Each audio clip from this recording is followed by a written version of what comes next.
لله نحمده ونستعينه ونستغفره ونعوذ بالله من شرور أنفسنا ومن سيئات أعمالنا من يهده الله فلا مضل له ومن يضلل فلا هادي له أشهد أن لا إله إلا الله وحده لا شريك له وأشهد أن محمدا عبده ورسوله الذي لا نبي بعد أما بعد فإن أصدق الحديث كلام الله عز وجل وخير الهدي هدي محمد صلى الله عليه وسلم وشر الأمور محدثاتها وكل محدثة بدعة وكل بدعة ضلالة وكل ضلالة نار. Bapak-bapak ikhwah jemaah salat subuh yang dimuliakan oleh Allah Subhanahu wa taala.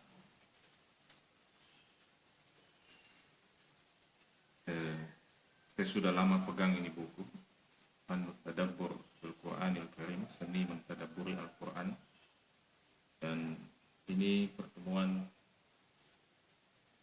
kita membahas buku ini. Dan saya juga sudah pernah baca kalimat yang tertulis di cover belakang buku ini, tapi tadi saya terlihat lagi kalimat ini dan saya ingin bacakan kepada kita semua mengawali kuliah kita pada subuh hari ini. Ini ada ungkapan yang penting untuk kita perhatikan. Di sini dikatakan innama ayatul Qur'an khazain fa idza dakhalta khizanatan fajtahid alla takhruja minha hatta ta'rifa ma fi. Ini ungkapan yang menurut saya sangat penting. Dikatakan bahwa innama ayatul Qur'ani khazain, bahwa ayat-ayat Al-Quran itu tidak lain adalah sekumpulan khazanah. Khazanah itu sebenarnya dari bahasa Arab. Kalau secara harfiah artinya khazanah atau khizanah itu adalah biasa diterjemahkan dengan lemari atau buah tempat yang biasanya berbentuk kotak, biasanya digunakan untuk menyimpan harta benda. Kemudian diterjemahkan ke dalam bahasa Indonesia menjadi lemari. Jadi ibaratnya ayat-ayat Al-Quran itu adalah sekumpulan khazanah ya, tempat yang mengandung banyak sekali kekayaan. Fa idza dakhalta khizanatan, apabila engkau masuk ke dalam sebuah khizanah, fajtahid, maka berusahalah sungguh-sungguh, alla takhruja minha, untuk tidak keluar dari khizanah itu, hatta ta'rifa ma fiha, sampai engkau mengetahui apa yang ada di dalamnya.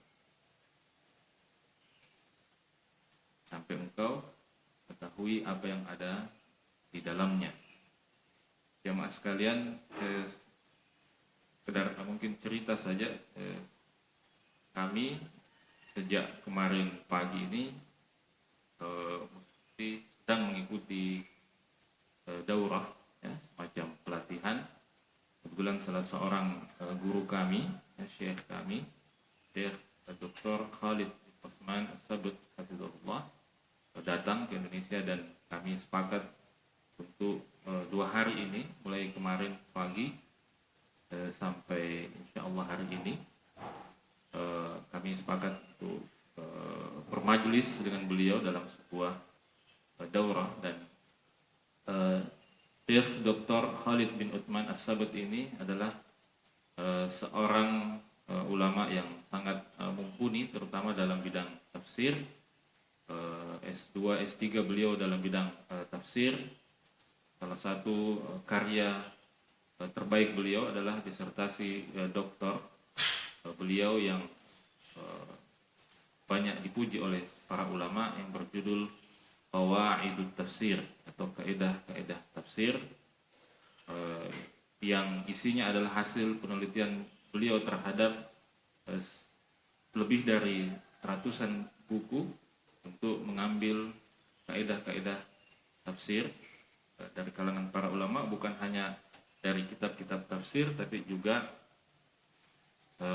dari kitab-kitab hadis. Jadi beliau datang sejak kemarin pagi kemudian sampai kemarin sore. Makanya mohon maaf mungkin saya sekarang ini masih agak goyang-goyang karena kami bermajelis, majelisnya selesai tadi malam kurang lebih jam 1:30. Ya, jadi agak aneh nih, goyang-goyang sedikit.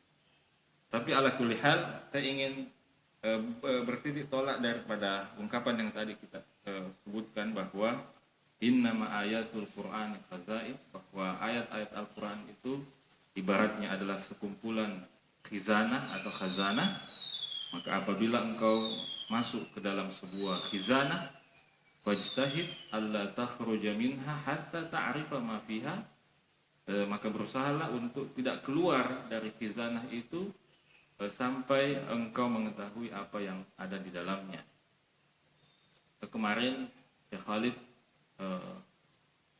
menyampaikan salah satu yang beliau sampaikan adalah merupakan satu kerugian yang tidak bisa diungkapkan dengan kata-kata ketika ketika seorang dari kita meninggalkan dunia ini dan dia sama sekali belum tahu apa itu isinya Al-Quran. Makanya beliau juga mengutip pernyataan dari Al-Imam At-Tabari rahimahullahu ta'ala yang mengatakan, ajibtu liman qara al-Qur'an walam yatadabbar ma'ani. Saya sungguh heran bagaimana bisa ada orang yang bisa membaca Al-Quran tanpa dia memahami dan mentadaburi makna yang terkandung dalam Al-Quran. Dan mentadaburi Al-Quran ini seperti ungkapan yang disebutkan oleh Syekh Abdullah Darraz, Al-Quran itu ibarat permata. Dari manapun sudutnya kita memandang, maka dia akan selalu memantulkan cahayanya. Dan seperti itu memang ya. Kemarin itu ini Masya Allah juga kemarin sore dalam acara itu, saya bagi-bagi saja oleh-olehnya. Kemarin pada waktu sore itu sambil menunggu peserta yang lain, Syekh Khalid As-Sabit Hidayatullah minta pada salah seorang peserta, salah seorang ustadz untuk maju ke depan dan membaca beberapa ayat Al-Quran sambil menunggu. Dan kebetulan yang diminta maju adalah Ustadz Arman Tajam, dan beliau membaca ayat yang termasuk ayat favorit saya kalau jadi imam, itu yang terdapat dalam surah Al-Baqarah pada bagian akhir-akhir juz pertama. Tadi kita baca juga dalam sholat subuh kisah tentang Nabi Ibrahim yang menceritakan bagaimana Nabi Ibrahim mulai merintis dan membangun Baitullah.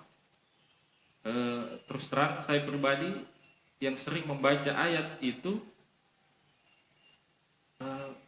ketika selesai kemarin dibaca oleh Ustadz Harman ayat itu, Syekh kemudian menafsirkan ayat itu,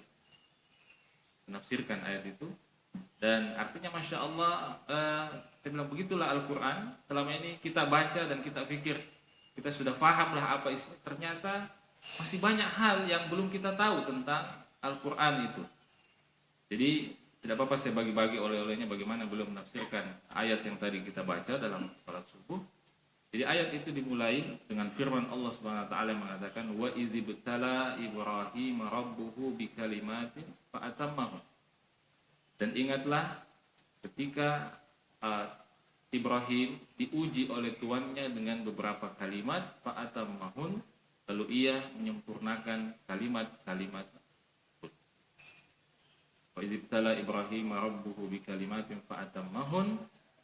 Setelah selesai, qala inni ja'iluka linnasi imam. Allah berkata kepada Nabi Ibrahim, sungguh aku menjadikanmu, mengangkat sebagai imam bagi umat dia. Yang dimaksud dengan imam di sini bukan imam dalam pengertian politik.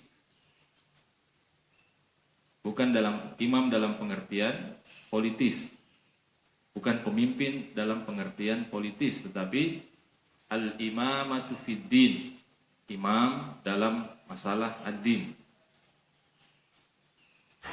Yang kemudian diungkapkan oleh Syekhul Islam Ibnu Taimiyah rahimahullah bahwa bis-sabri wal yaqin tunalu al-imamatu fid din. Untuk mencapai derajat al-imam dalam urusan agama ini, dalam kepemimpinan dalam urusan agama ini, ada dua syaratnya, as-sabr dan al-yaqin, ya, kesabaran dan keyakinan. Jadi itu yang dimaksud, ya, Allah mengatakan, berfirman, qala inni ja'iluka linnasi imama. Dan inilah yang seharusnya juga menjadi,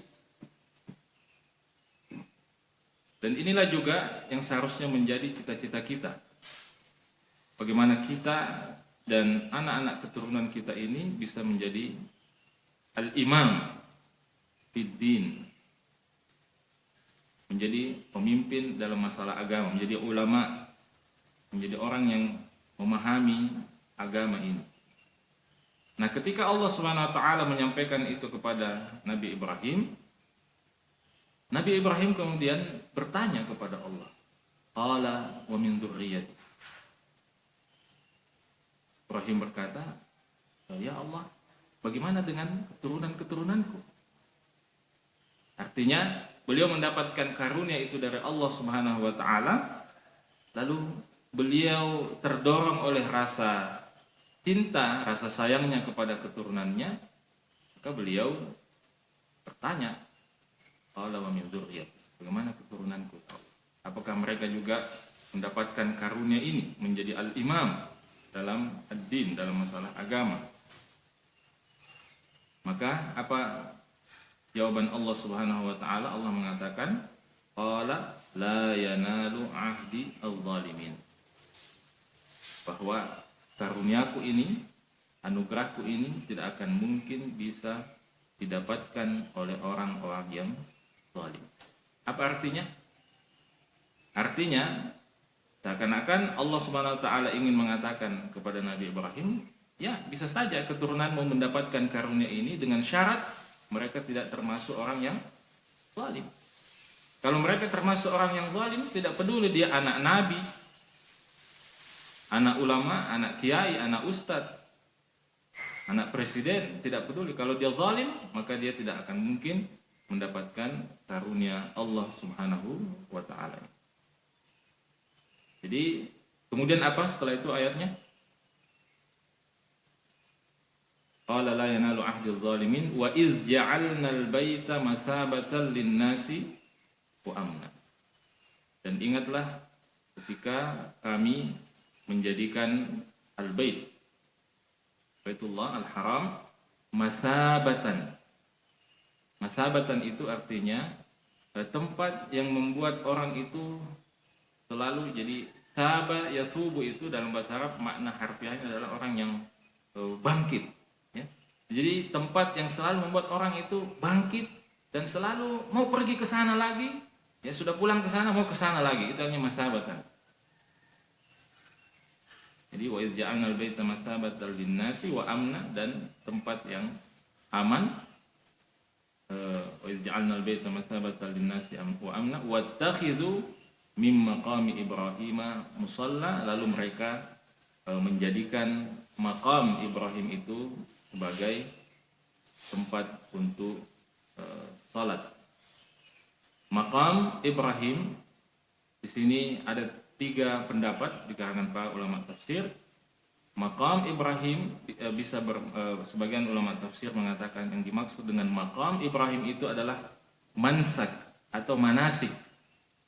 Manasik yang dijalankan oleh Nabi Ibrahim berkaitan dengan ibadah haji. Kemudian yang kedua bermakna muta'abbad, atau ibadah yang dilakukan oleh Nabi Ibrahim. Kemudian yang ketiga adalah makam yang mungkin sudah pernah umrah, tahu makam Ibrahim itu tempat kalau di dekat Ka'bah itu ada tempat yang seperti dipakaikan kaca begitu, kemudian di situ kita bisa melihat bekas kaki Nabi Ibrahim alaihissalam. Jadi penafsiran yang ketiga mengatakan makam Ibrahim itu itulah tempat itu, dan kemudian kita disunnahkan untuk sholat 2 rakaat di belakang makam itu ya kalau kita selesai menunaikan tawaf. Nah, di antara 3 pendapat ini, pendapat yang kedua yang mengatakan bahwa makam Ibrahim itu adalah ibadah Nabi Ibrahim, inilah pendapat yang kuat karena dia mencakup ya pendapat yang pertama ya, manasik itu salah satu bentuk ibadah, dan juga mencakup pendapat yang ketiga yang mengatakan bahwa makam Ibrahim itu adalah tempat makam yang sekarang ada di mana kita disunahkan untuk disyariatkan untuk mengerjakan salat sunnah. Wa idz ja'alna al-baita mathabatan lin-nasi wa amna wattakhidhu min maqami Ibrahim musalla wa ahidna ila Ibrahim an tahhira baitiya, dan kami perintahkan kepada Ibrahim untuk mensucikan rumah kami. Mensucikan ini kalau ulama berbicara tentang taharah selalu mencakup 2 jenis taharah, yaitu taharah ma'nawiyah dan taharah hissiyah. Taharah yang bersifat ma'nawiyah, batiniyah, yang kaitannya dengan membersihkan hati dari kesyirikan, membersihkan hati dari segala bentuk yang bisa menodai tauhid dan keikhlasan kita. Dan taharah yang kedua adalah taharah hissiyah atau taharah yang bersifat lahiriah, artinya dibersihkan tempatnya ya, dari kotoran maupun dari bentuk-bentuk kesyirikan yang tampak di situ. Wa idz ja'alna al-baita mathabatan lin-nasi wa amna wattakhidhu min maqami Ibrahim musalla wa ahidna ila Ibrahim wa Ismail an tahhira baitiya, agar mereka berdua Ibrahim dan Ismail mensucikan rumah kami, lit-ta'ifina untuk orang-orang yang tawaf, wal 'akifina dan untuk orang yang beriktikaf, waruka'is sujud dan orang-orang yang rukuk. Dan kenapa Allah sebut 3 ini? Untuk orang yang tawaf, untuk orang yang iktikaf, untuk orang yang rukuk dan sujud. Dan kenapa urutannya begini? Nah, itulah yang kemarin dijelaskan. Jadi Allah Subhanahu wa taala menyebutkan 3 jenis ibadah ini secara berurutan. Ya, secara berurutan. Pertama, Allah mengatakan, dan kami perintahkan kepada Ibrahim dan Ismail untuk mensucikan rumah kami, lit-ta'ifin, untuk orang yang tawaf. Tawaf ini tidak dilakukan kecuali di Baitullah. Tawaf ini tidak dilakukan kecuali di Baitullah, di Ka'bah. Makanya kalau ada orang tawaf selain di Ka'bah, itu bahaya itu. Ya. Kalau ada orang tawaf selain di Ka'bah, itu bahaya. Tawaf di kuburan, tawaf di mana, itu bahaya. Karena tawaf itu sama kedudukannya dengan sholat. Ya, jadi kalau kita masuk ke masjid ini kan bukan Masjidil Haram. Bentuk penghormatan kita itu dengan sholat tahiyatul masjid. Tapi kalau kita masuk ke Baitullah, ke Ka'bah, bentuk penghormatan dengan tawaf. Jadi tawaf itu ibadah. Nah, tawaf ini dilakukan hanya di Baitullah. Kemudian setelah Allah menyebutkan tawaf, selanjutnya Allah menyebutkan lil akifin, untuk orang-orang yang beriktikaf. Iktikaf ini hanya dilakukan di masjid. Di masjid. Itu pun para fuqaha, para ulama mengatakan masjid jami'. Masjid jami' itu artinya masjid yang di situ orang menunaikan sholat Jumat, supaya kalau orang iktikaf tidak perlu batal iktikafnya karena ingin menunaikan sholat Jumat. Kalau kita iktikaf di musola, Di situ tidak ada sholat Jumat. Nah, pas hari iktikaf bertepatan sholat Jumat, jadi harus keluar dari tempat iktikaf. Makanya iktikaf di tempat yang di masjid, hanya di masjid yang di situ ada sholat Jumat. Di sini pun khilaf ulama, perbedaan pendapat di kalangan para ulama. Bahkan sebagian ulama ada juga yang mengatakan iktikaf itu hanya di 3 masjid. Masjidil Haram, Masjid Nabawi, dan Masjidil Aqsa. Tadi itu sebagian ulama mengatakan seperti itu. Namun pendapat yang banyak dikuatkan oleh kebanyakan ulama bahwa masjid iktikaf itu bisa dilakukan di masjid manapun, yang penting masjid itu bisa orang menunaikan sholat Jumat di situ, sehingga orang yang beriktikaf tidak harus keluar meninggalkan masjid. Jadi pertama Allah sebutkan tawaf hanya khusus Masjidil Haram, kemudian selanjutnya Allah sebutkan iktikaf. Iktikaf ini istilahnya Masjidil Haram, kemudian naik ke masjid-masjid yang lain. Nah, selanjutnya Allah tutup dengan warruk'i as-sujud untuk orang-orang yang menunaikan yang ruku dan sujud. Ruku dan sujud dilakukan di mana? Biar di rumah juga bisa. Dimanapun orang bisa ruku dan sujud. Jadi inilah maksudnya kenapa Allah sebutkan lit-taifin wal-akifin warruk'i sujud. Jadi ini istilahnya disebutkan secara berurut, dimulai secara khusus untuk hal ibadah yang berkaitan dengan hanya Masjidil Haram, kemudian disebutkan ibadah yang kedua yang berkaitan dengan semua masjid, lalu yang terakhir rukuk dan sujud itu beribadah yang berkaitan dengan semua tempat dimanapun. Ya, biar di jalan juga bisa kita rukuk dan sujud. Ya, makanya kalau kita lihat saudara-saudara kita kaum muslimin di barat itu, kita biasa lihat mereka kalau sudah tiba waktunya sholat, ya sudah biasa di trotoar, ya di taman mereka langsung gelar di situ alas, kemudian mengerjakan sholat. Baik. Kemudian kelanjutan ayat itu mengatakan wa idz qala Ibrahim rabbi ij'al hadza baladan amina. Dan ingatlah ketika Ibrahim berdoa kepada Allah dan mengatakan rabbi ij'al hadza baladan amina. Wahai Tuhanku, jadikanlah negeri ini sebagai negeri yang aman. Rabbi ja'al hadza baladan amin. Warzuq ahlahu minat tamarati man amana minhum billahi wal yaumil akhir. Ini menarik juga di sini ketika Ibrahim mengatakan warzuq ahlahu, dan berikanlah karunia, berikanlah rezeki kepada penduduk negeri ini. Nah, minas samarati, ya, rezeki dari buah-buahan. Nah, di sini kata para ulama, coba betapa beradabnya Nabi Ibrahim kepada Allah. Ketika beliau berdoa seperti ini, ya Allah, berikanlah jadikanlah negeri ini negeri yang aman, dan berikanlah karunia dari buah-buahan kepada penduduknya.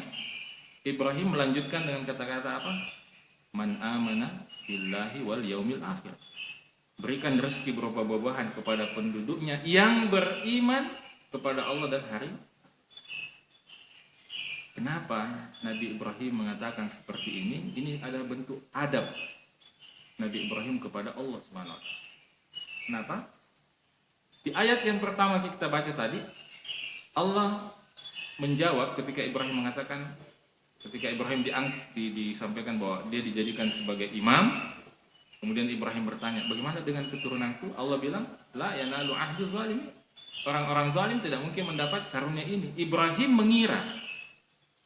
mengira bahwa karunia berupa buah-buahan, berupa kelapangan dunia, kenyamanan dunia itu, ini juga hanya didapatkan oleh orang yang tidak zalim.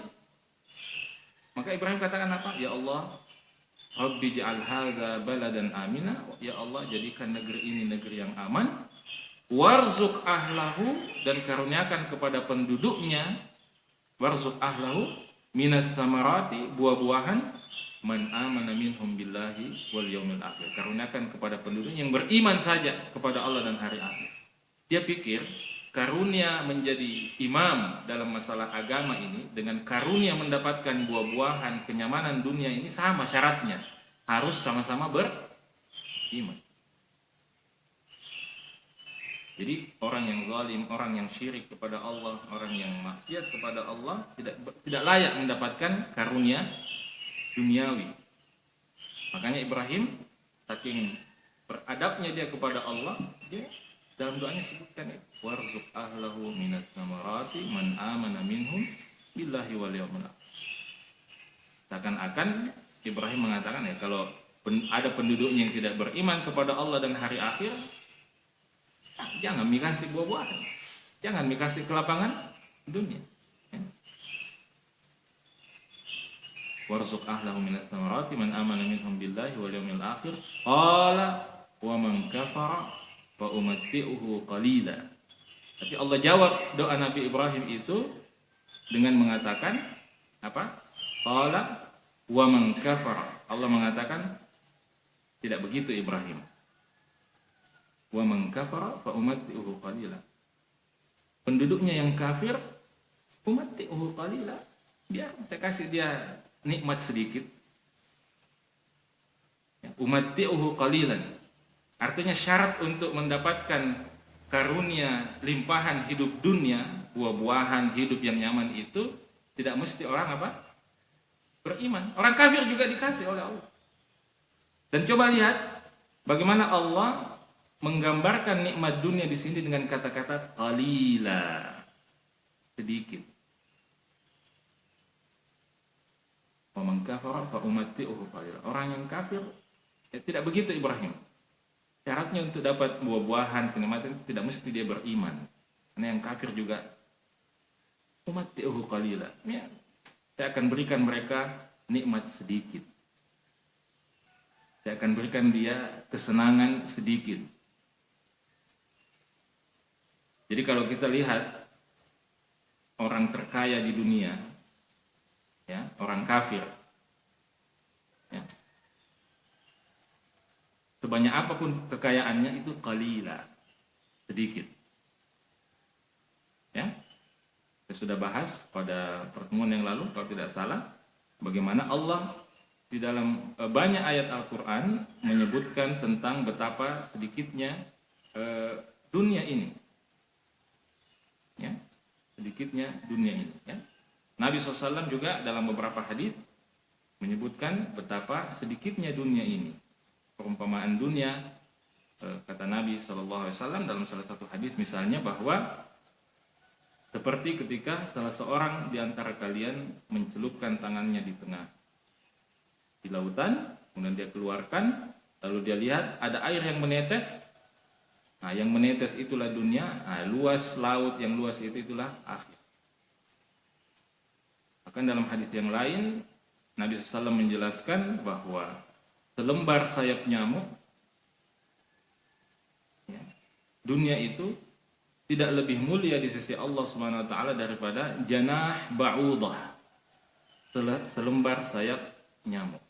Jadi cuma kita tuh kalau ada nyamuk, tangkap, ambil itu nyamuk, lepas satu sayapnya, lihat bagaimana nilainya itu selembar sayap nyamuk itu. Ya. Nilai dunia di sisi Allah tidak lebih mulia dari selembar sayap nyamuk yang tadi kita pegang itu. Allah katakan wa man kafara fa umatti'uhu qalila. Tidak begitu wahai Ibrahim. Adapun orang yang kafir, ya biar dia rasa-rasa sedikit. Ya, biar dia rasa-rasa kalilah sedikit dari dunia ini. Makanya saya biasa mengatakan, sepanjang sejarah dunia, kita tahu bahwa belum ada manusia itu yang disebutkan kekayaannya, tanahnya misalnya, tanahnya seluas bumi ini. Ada orang yang kita baca begitu sejarah perjalanan dunia, misalnya siapakah raja siapa begitu ya di zaman beberapa abad yang lalu, kekayaannya semua bumi dia punya, ya, semua bumi. benua Asia, benua Amerika, semua dia punya itu tanah. Pokoknya tidak ada tuan tanah di atasnya. Tidak ada. Orang-orang kaya yang sekarang kita kenal itu mungkin dia punya pulau, ada pulaunya, pulau saja. Berapa luasnya satu pulau? Jadi artinya dunia keseluruhan ini sudah begitu sedikit. Ya, bagaimana kalau orang hanya punya berapa ratus ribu hektar tanah, hanya punya berapa ratus ribu hektar tanah dari sekian banyak bumi ini, itu bagaimana lagi nilainya itu lebih sedikit lah. Jadi Nabi Ibrahim alaihissalam karena beradabnya sama Allah, ketika dia berdoa seperti itu, dia ingat itu yang pertama tadi, saya minta kepada Allah, wa min dzurriyyati, bagaimana keturunanku ya Allah, apakah mereka juga bisa dapat karunia sebagai imam dalam agama ini? Lalu Allah katakan, la yanalu ahdil zalimin. Yang zalim, orang-orang zalim tidak bisa mendapatkan karunia ini, maksudnya imamah, ya, imam dalam din ini. Karena Ibrahim ingat itu, maka ketika dia minta kepada Allah agar penduduk negeri Mekah itu diberikan juga nikmat oleh Allah, maka dia tambahkan dalam doanya itu apa? Rabbi ja'al hadza baladan amina warzuq ahlahu minas thamarati man amana minhum billah.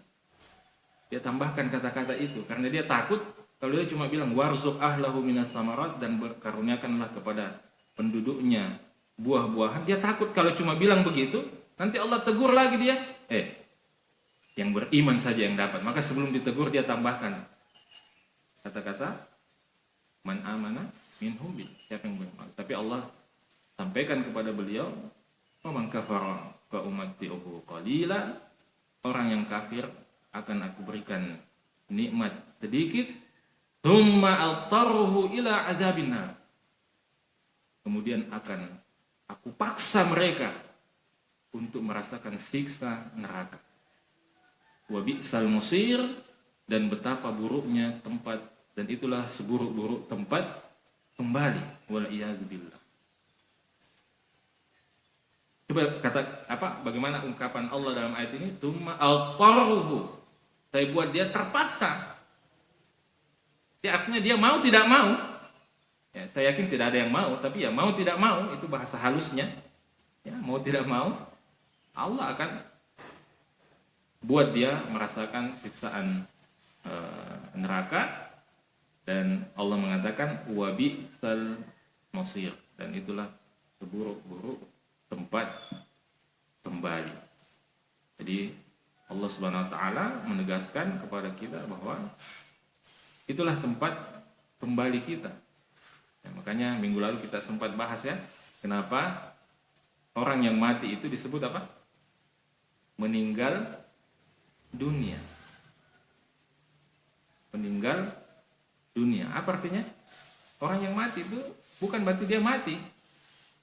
Dia hidup, cuma dia meninggalkan dunia ini. Dia cuma sama kalau kita bilang, saya meninggalkan Makassar.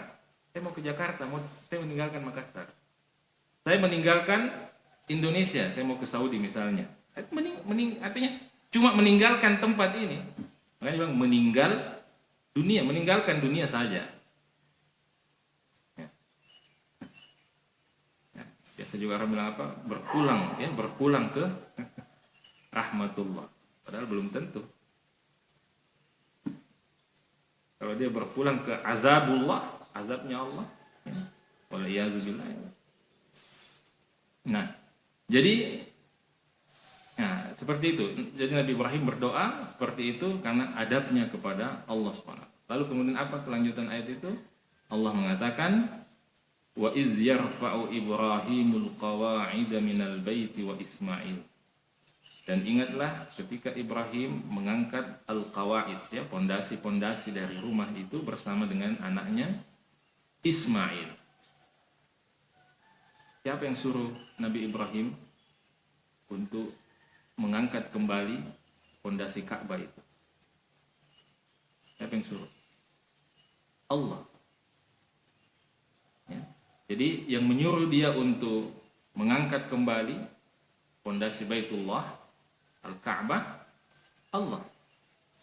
Dan beliau diperintahkan melakukan itu di tempat yang paling suci di atas muka bumi ini, di Mekkah. Tapi coba lihat, sekali lagi, lihat bagaimana adabnya seorang Ibrahim. Yang dia lakukan itu Allah yang langsung suruh dia. Dia lakukan di tempat terbaik di atas muka bumi ini. Tapi coba lihat, begitu dia selesai melakukan itu, dia katakan pada Rabbana taqabbal minna. Wahai Tuhan kami, terimalah amal kami. Dan siapa yang melakukan itu? Ibrahim. Ibrahim yang melakukan itu. Jadi sudah perintah langsung dari Allah. Perintahnya untuk memuliakan rumah terbaik di atas muka bumi ini, di tempat terbaik di atas muka bumi ini, dan yang melakukan adalah Ibrahim alaihi salam. Khalilur Rahman, Khalil, ya, kekasih Allah Subhanahu wa taala. Salah seorang di antara ulul azmi. Bahkan Ibrahim ini biasa juga digelari sebagai Abul Anbiya, bapaknya para nabi. Karena kita tahu Ibrahim punya dua anak, Ismail dan Ishak. Ishak kemudian melahirkan Bani Israel. Bani Israel. Kita tahu Bani Israel ini termasuk umat bangsa yang paling banyak mendapat karunia Nabi dan Rasul. Nabi Yakub, Nabi Musa, Nabi Harun, terakhir Nabi Isa alaihissalam. Itu Bani Israel semua itu. Jadi bangsa Bani Israel ini, coba lihat itu kepala batunya itu. Banyaknya Nabi dan Rasul. Diutus oleh Allah kepada mereka. Jadi itu dari keturunan Nabi Ishak. Nah, dari Nabi Ismail tidak ada nabi sampai akhirnya nabi yang terakhir yaitu Rasulullah Muhammad sallallahu alaihi wasallam.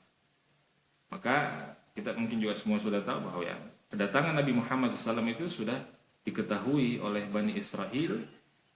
Bahkan di dalam Al-Quran digambarkan bahwa orang-orang Bani Israel itu tahu tentang Muhammad itu, namanya semua mereka tahu betul, ya, seperti mereka mengetahui anak-anak mereka, bahkan lebih dari itu.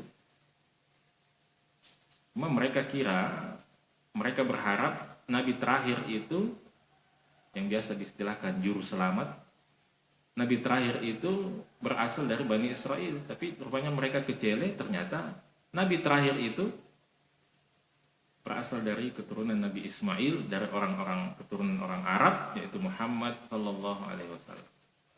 Makanya kenapa ada orang-orang Yahudi di Madinah, di Yathrib, sebelum Nabi hijrah ke Madinah, itu karena orang Yahudi sudah tahu, disitulah tempatnya Nabi terakhir itu dimenangkan oleh Allah, maka mereka hijrah ke sana.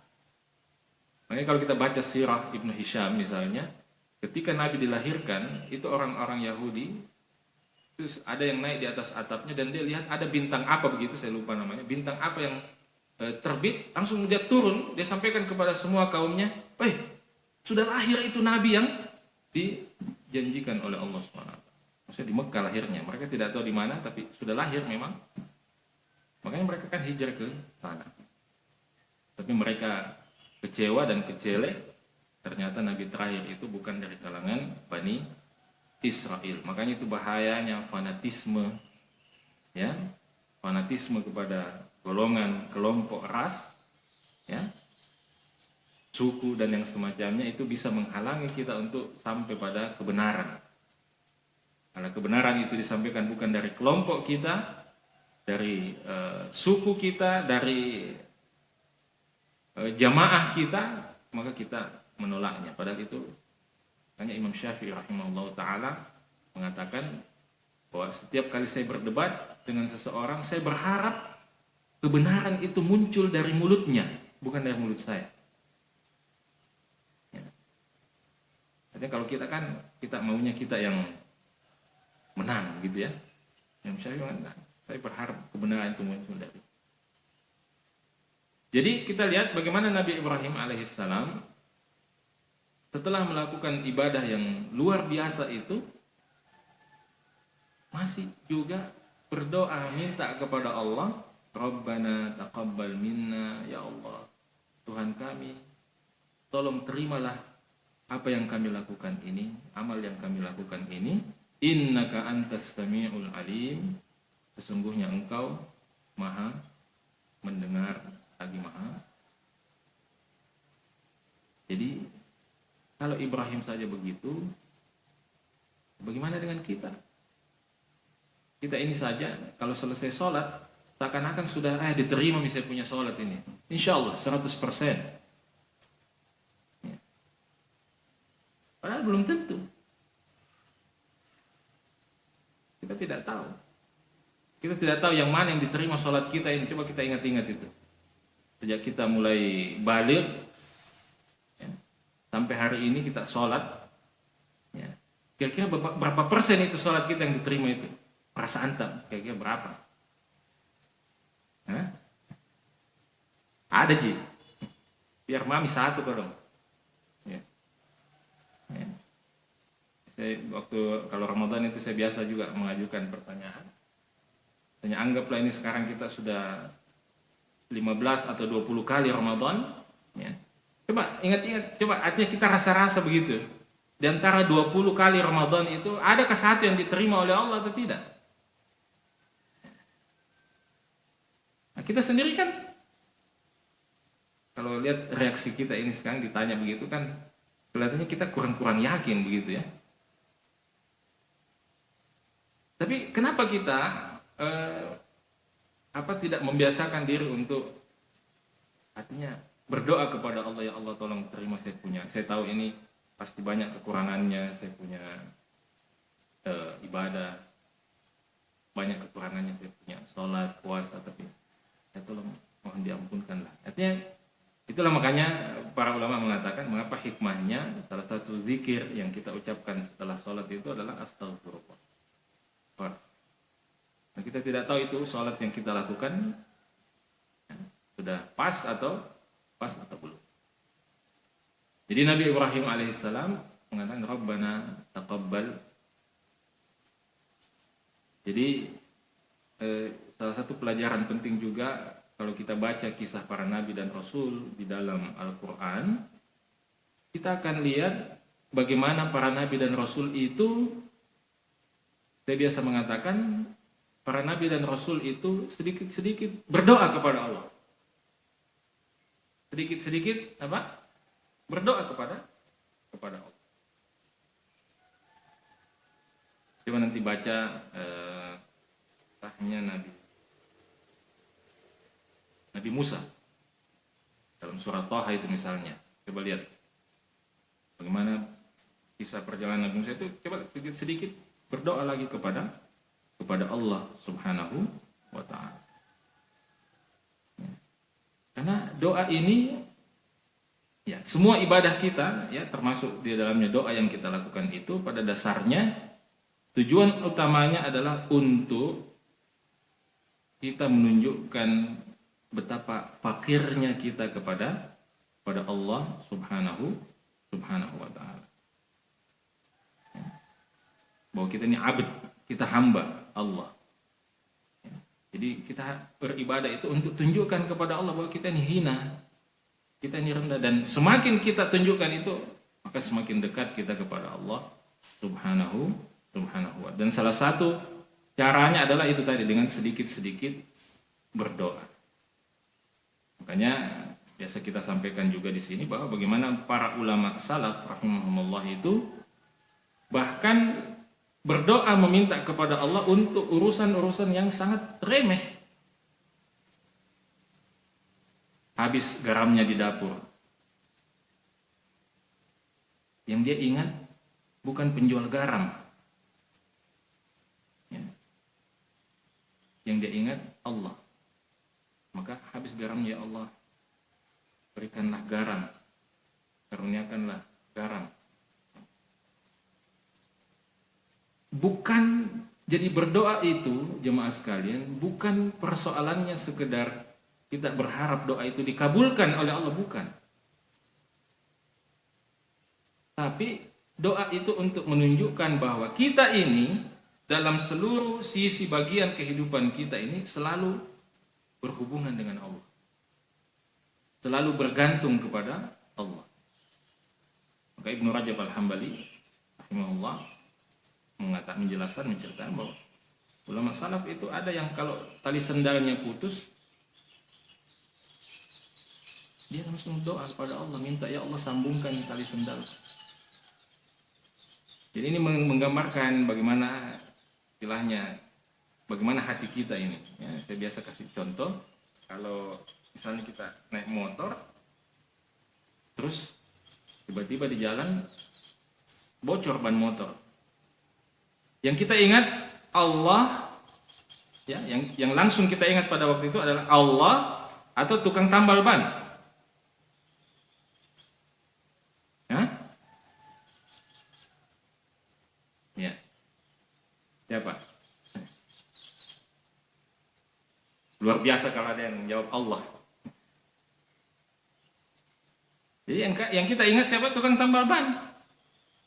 Padahal tukang tambal ban itu tidak bisa melakukan apa-apa kalau Allah tidak izinkan. Biar kita bawa ke tukang tambal ban paling hebat di Indonesia. Ada ke tukang tambal ban yang paling hebat di Indonesia. Ya. Kalau garam habis di dapur, siapa yang kita ingat? Allah atau Indomaret. Nah, tidak boleh sebut merek ya. Kalau tiba waktunya ini bayar apa, tagihan apa, ambil dompet, buka deh. Tinggal KTP dengan SIM. Ya. Tidak ada lagi yang gambar-gambar presiden, gambar-gambar pahlawan itu ya, tidak ada. Siapa yang kita ingat? Ya. Allah atau mertua atau saudara yang bisa dipinjami. Ya, kredit. Apa itu biasa iklannya itu? Butuh dana cepat. Ya, 1 jam cair. Ya. Jadi artinya persoalannya bukan bahwa seketika itu juga kemudian langsung dikabulkan, bukan persoalan itu, tapi persoalan kita ini, hati kita ini bersandar, bergantung kepada siapa di setiap detik kehidupan kita ini. Jadi persoalan selanjutnya setelah kita ingat Allah, ya Allah tolong mudahkan saya menyelesaikan urusan ban motor yang bocor ini. Persoalan setelah itu kita kemudian pergi ke tambal ban, ya itulah ikhtiar. Tapi yang pertama harus kita lakukan adalah, ya artinya kita serahkan semua pada Allah, bersandar kepada Allah Subhanahu. Nah, jadi itulah sebenarnya kenapa doa itu. Makanya Umar Ibn Khattab radhiyallahu taala anhu mengatakan, oh ketika saya berdoa, saya tidak membawa hammul ijabah. Ketika saya berdoa, saya tidak membawa hammul ijabah. Hammul ijabah itu artinya obsesi dikabulkan doa itu. Bukan itu yang paling utama. Bukan itu yang paling utama, kata Umar Ibn Khattab. Yang paling utama adalah yaitu tadi, kita tunjukkan bahwa kita ini fakir, kita ini miskin, kita ini hina, kita ini butuh kepada Allah, kita ini lemah dan selalu butuh kepada Allah. Itu yang paling utama. Ya, itulah salah satu pengertian wa ma khalaqtul jinna wal insa illa liya'budun.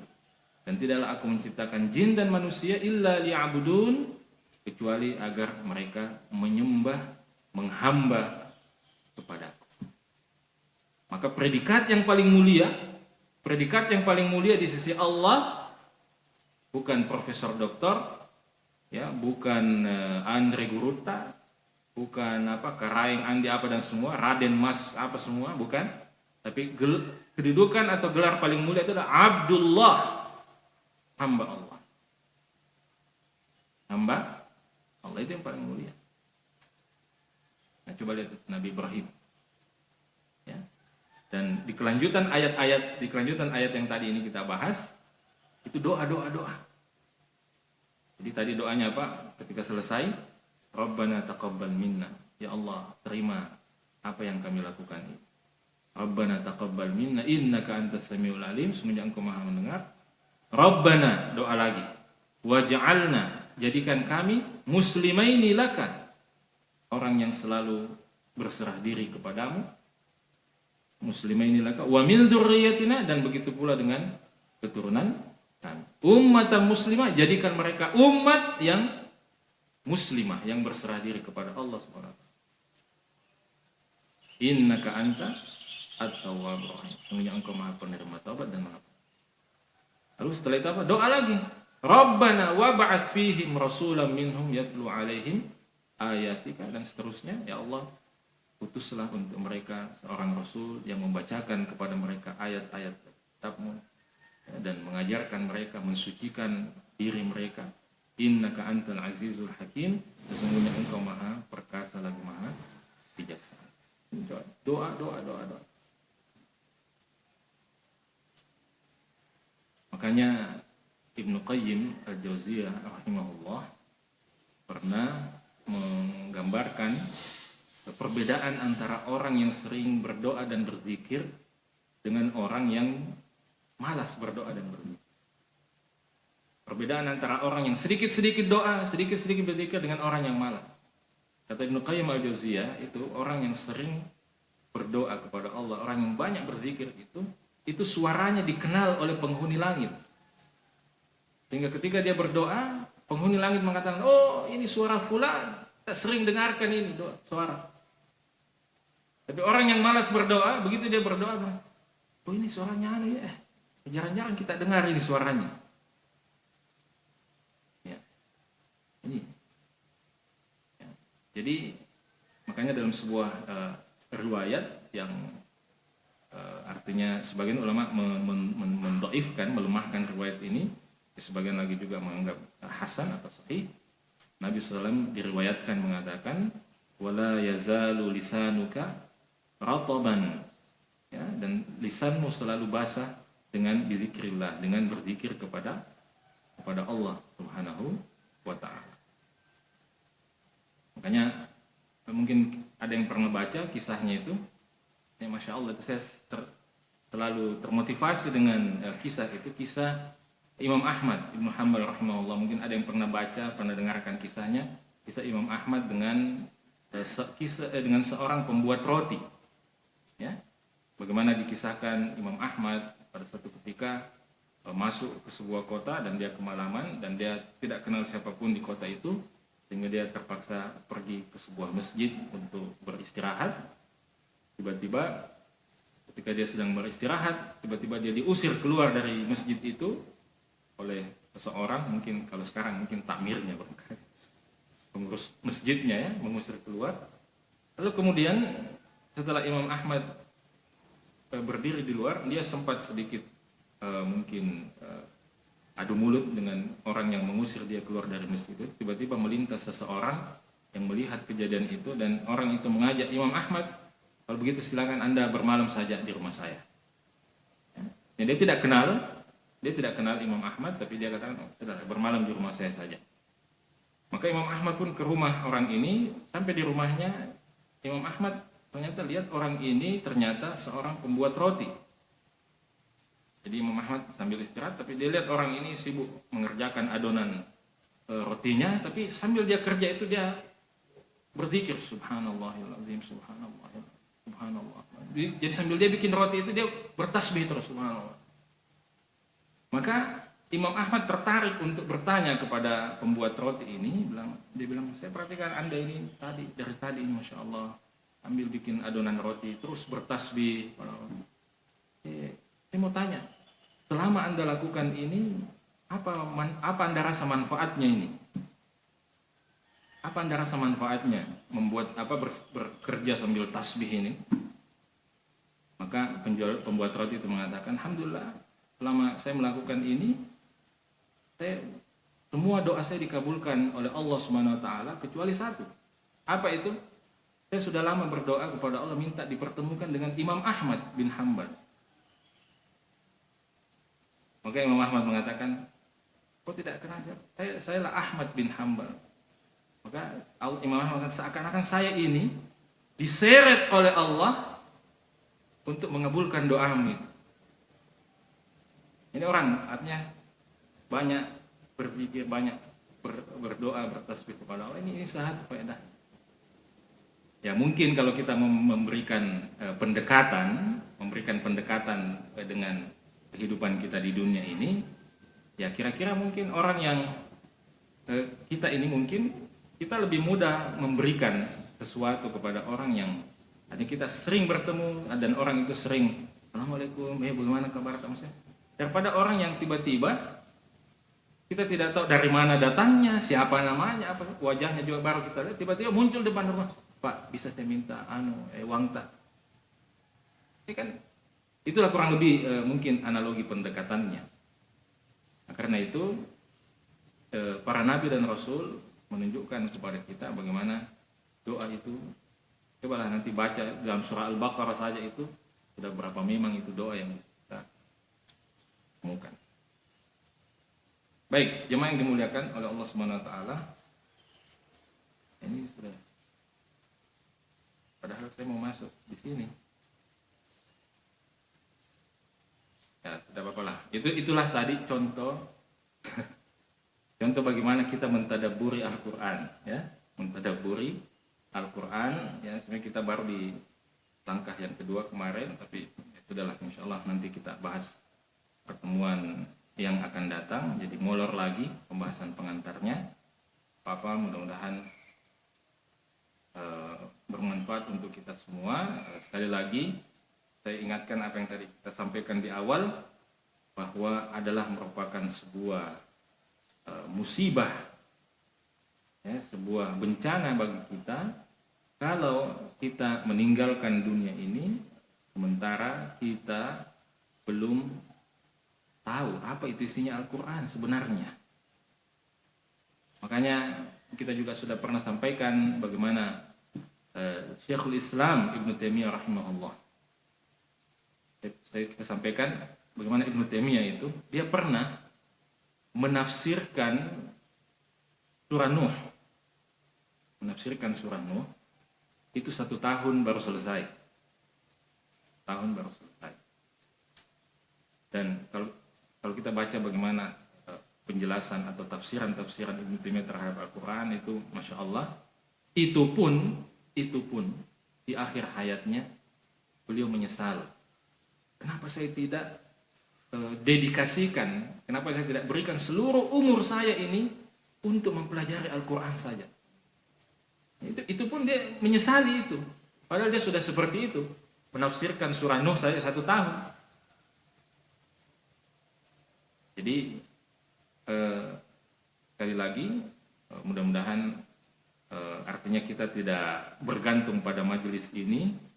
Mudah-mudahan di rumah kita bisa menyediakan waktu kita juga untuk seperti yang pernah kita sampaikan, proyek awal minimal selesaikan itu terjemahan Al-Quran. Ya, itulah tafsir paling sederhana terhadap Al-Quran, itu baca terjemahan Al-Quran. Kalau ada terjemahan Al-Quran itu kadang-kadang mungkin karena faktor bahasa dan anunya agak membingungkan, ya mungkin bisa dilihat penjelasannya kepada kitab-kitab tafsir yang sudah diterjemahkan untuk lebih memudahkan memahami. Tapi tidak usah merujuk pada tafsir itu setiap waktu, karena mungkin sulit, berat, karena berjilid-jilid. Hanya nanti rujuk saja yang pada poin-poin yang kita tidak jelas di situ apa maksudnya, baru rujuk pada. Mungkin itu dulu pagi hari ini. Insya Allah kita pertemuan lagi yang akan datang. Ya, saya mohon maaf karena saya juga harus buru-buru. Ini saya masih harus kembali ke LAN untuk lanjutkan daurah. Pagi ini ada juga karena kami kebetulan tarbiyah Halaqah Musa itu mabit tadi malam, itu yang saya katakan tadi jam 1:30 baru selesai pertemuannya. Pagi ini sebenarnya ada tarbiyah jasadiyah, yaitu sepak bola. Itu bagian yang tidak bisa dipisahkan ya, dari tarbiyah itu. Jadi ruh diperbaiki, fisik juga diperbaiki. Cuma saya tidak tahu apa saya bisa main pagi ini karena saya masih goyang-goyang rasanya ini. Mudah-mudahan ada manfaatnya. Insya Allah kita bertemu lagi pertemuan yang akan datang. Sekali lagi saya atas nama pengurus masjid mempersilakan kepada jemaah untuk ke belakang. Saya sudah siap kopi dan teh dengan makanan kecilnya. Mudah-mudahan ada manfaatnya. Subhanakallahumma bihamdik asyhadu an la ilaha illa anta astaghfiruka wa atubu ilaik. Wa akhir da'wana alhamdulillahi rabbil alamin. Assalamualaikum warahmatullahi wabarakatuh.